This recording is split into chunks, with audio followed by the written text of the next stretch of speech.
Colin Kapeluschnik from Raizcorp. I mean, Raizcorp, for those of you who don't know, is a privately run business incubator. Our motive, and unashamedly, is profit. We are there to make businesses more profitable. That's our intention. We surround the companies with essentially a team of people who we believe are core to actually make that business succeed. One being a financial, because the financials obviously are key to any business. Strategist, marketing, someone a specialist in marketing, specialist in sales, and personal development. You can tell a guy, open a CC, PDY, this is how you structure it, shareholders agreement, all the stuff which is crucial to any business. But there's a whole bunch of other things that need to be focused on. But let's move on to David Morobe from JEP. Thank you very much for coming. Thank you, Malik. I do apologize for having come a little late, and I'm really excited at the opportunity to share with you. The entrepreneurs in Gauteng would have had to rely on all the other agencies which so happen to be headquartered in Gauteng. But Gauteng, as a legislature, a lot of people would come to them and say, but where's the support for us as entrepreneurs? This is the hub of the South African economy. Prior to the recession at least, 34% of the country's GDP comes from this province. While South Africa is the largest economy in Africa, the fourth largest was deemed to be Gauteng as a province. The formation of this agency was legislated. We came into being just over 4 years ago, and with the mandate to promote, foster, and develop small and medium enterprises in Gauteng. Those SMEs, so long as they are located in Gauteng province and are contributing to the Gauteng GDP, they can have their market wherever else. The province of Gauteng, I think, procures up to about 6 billion from a variety of sources, and SMEs have got a component that they get, probably about 20–30% of that. Who wants to start with the question or an issue to make me understand what the issues are? It's very difficult to get commercial funding. We all know that. If the business case makes sense, the funds are immediately accessible.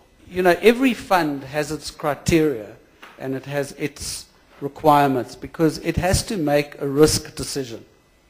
That's what funders do. Here is the risk case. Yes, it's a risk, but this is the business proposition. If there's a fit, then you'll get the funding. It's when the fit is not there that the risk is perceived to be too high. The plan, when it's presented to you, needs to give you confidence that the people involved know what they're doing. They've got a product that they can convince is worthwhile. There's an opportunity that they are pursuing. Does the financials make sense? And does the risk-reward component there? That triangle that you have, those people need to show that they have the doing skills for the opportunity. They need to have the business skills, and then they need to be entrepreneurs. One, I don't think there's any very original idea that is not being carried out somewhere else. The difference is the mode of implementing it. And I don't think anyone can steal that from you. We got a phone call to say that he had put in an entry into the competition to start a gym at the shopping center in Mafeking. And that 3 months later, to his shock and horror, he saw that somebody else had started a gym in Mafeking. And it was our fault because the idea had leaked and been stolen. So clearly there was a market need for a gym in that mall. And amazingly, more than one person saw that. The implementation, I'm sure you're talking about financial support, would take some time to implement.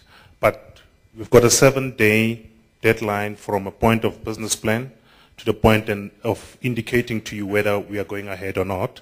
Then there's the due diligence and validation period, which would take, depending on the business case, about 2 weeks, 3 weeks max.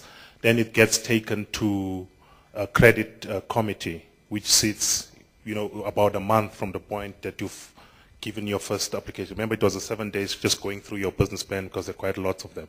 And then from there, it's the implementation. You can never put an application for finance in Vereniging and it gets approved there. There's one point for approval, and that is at head office where I sit.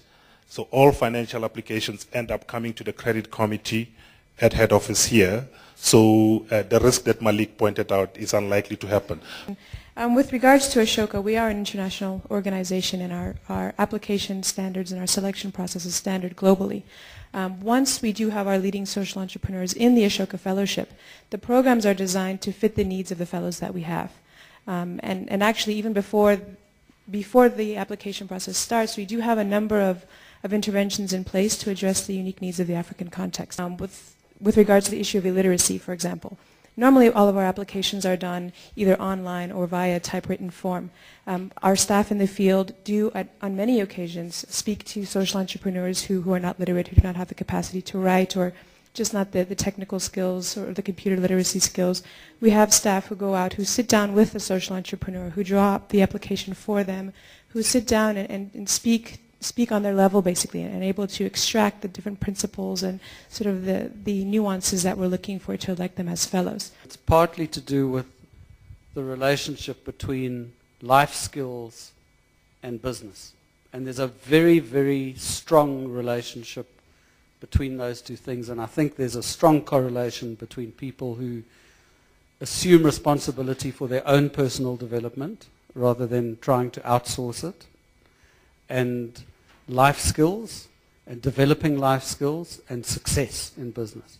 The best thing an entrepreneur can do is take responsibility for building around themselves their own cell of experienced entrepreneurs, because nobody can teach an entrepreneur more than another entrepreneur. We serve all entrepreneurs, but we preferably would like to have empowered ones.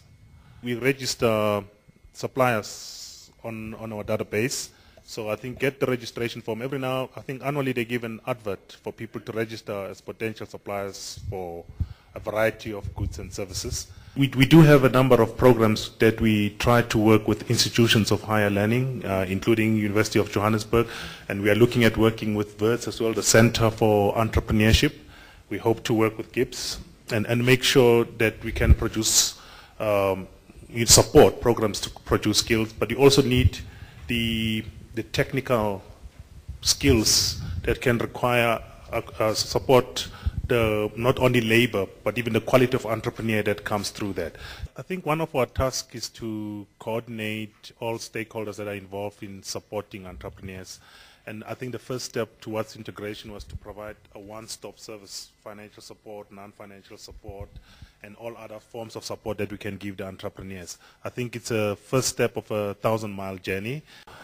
Those of you who might know, when we introduced the Gauteng Enterprise Propeller, we wanted to set up a portal that would have opportunities for to procure from SMMEs.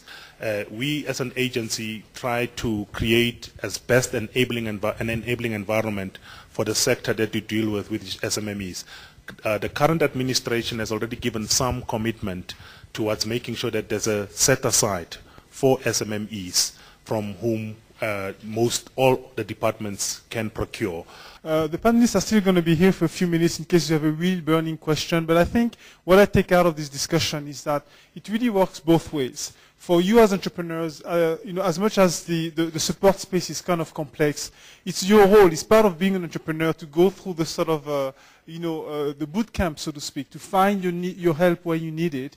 And then from organizations that want to support you, that want to develop entrepreneurship, I think, and Martin has started, David as well, James, the fact that we're all here, Colin, Leila, is for a purpose, which is that we need to sort of harmonize our own services, get to know each other, and then coordinate our activities to support you better. I think this is for almost a national sort of priority.